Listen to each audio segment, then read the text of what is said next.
ahlan wassahalan warri fagoof dhihoo aanteef qoomoon marti yooyyaannu simadha bakkuma jirtaniin wal'aansoo miidiyaa sabni keessa jiru tumsuuf ogummaa miidiyaa qabnuun YouTube irratti chaanaala haaraa banachuun hunnoo dhufnee jirra.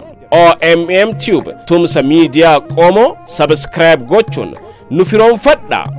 Nunu seete yoo baruufete warri keenya warra dhugaa leellisuudha mee mammaariyacha mee deebisuudha sirna gadaa deebisuudha.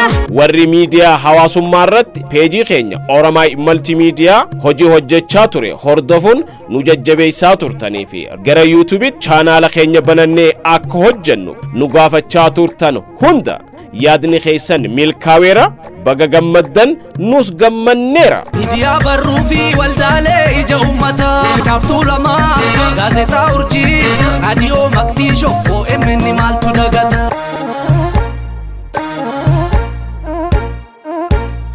Gomoo dadamma kirimaa gaangee bunna mombaasu barwaa hundirra dibaa galma dhugaa. Warri nu beeytanis hunnoo nu yaadadha kanneen nu beeynelleen arra nu baradha.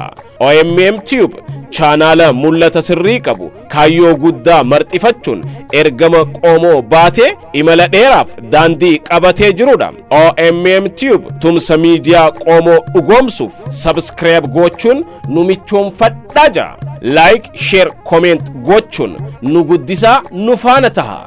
Nu beeka warri nu beenne sana dubbiini warri nageenne nuuni keenya yeroon keenya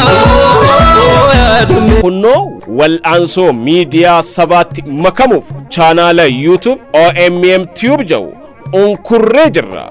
Duuba isinis like, share, comment, subscribe gochuudhaan nu guddisaa jenna.